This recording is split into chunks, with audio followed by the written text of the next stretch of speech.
faced an awkward line of inquiry during today's House Antitrust Subcommittee hearing related to its 2007 acquisition of edtech platform DoubleClick, and how it went on to renege on an original promise to lawmakers and regulators that it would not, nor could not, merge DoubleClick data with Google account data, automatically doing just that almost a decade later.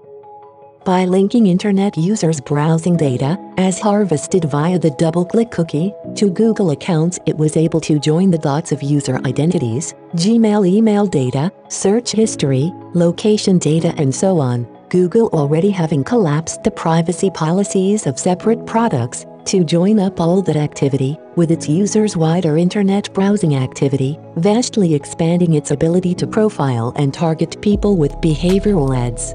Agency for Google users to prevent this massive privacy intrusion, there was none.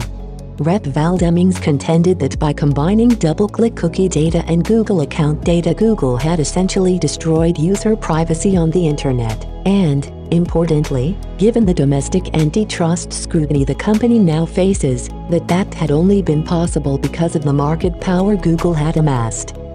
When Google proposed the merger, alarm bells were raised about the access to data Google would have, specifically the ability to connect a user's personal identity with their browsing activity, said Demings, before zooming in to hammer Pichai on another tech giant broken data privacy promise. To the power of, committed to Congress and to the antitrust enforcers that the deal would not reduce user privacy, Google chief's legal advisor testified before the Senate Antitrust Subcommittee that Google wouldn't be able to merge this data, even if it wanted to, given contractual restrictions. But in June of 2016, Google went ahead and merged this data anyway, effectively destroying anonymity on the internet, she explained. Demings then pressed Pichai on whether he personally signed off on the privacy-hostile move, given he became CEO of Google in 2015. Pichai hesitated before attempting a bland response, only to be interrupted by Demings pressing him again. Did you sign off on the decision or not? I reviewed at a high level all the important decisions we make, he said, after a micro pause. He then segued in search of more comfortable territory, starting into Google's usual marketing spiel, about how it deeply cares about the privacy and security of our users to the power of. Demings was having none of it. The U-turn had enabled Google to combine a user's search and browsing history, location data and information from emails stored in Gmail, she said, blasting it absolutely staggering to the power of.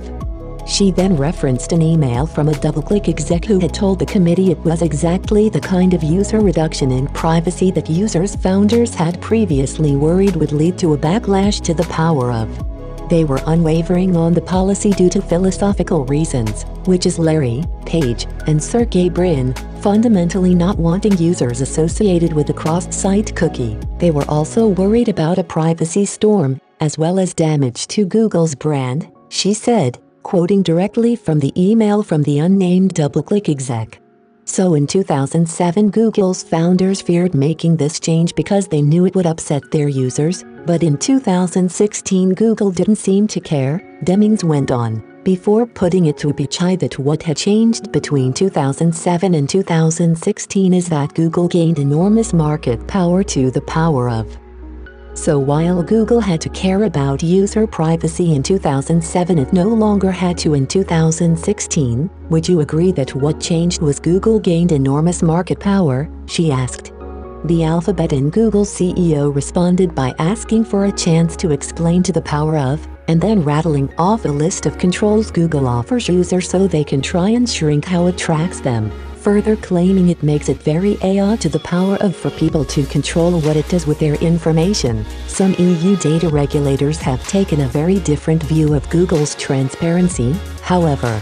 We today make it very easy for users to be in control of their data, claimed Pichai. We have simplified their settings, they can turn its personalization on or off. We have combined most of activity settings into 3 groupings. We remind users to go do a privacy checkup.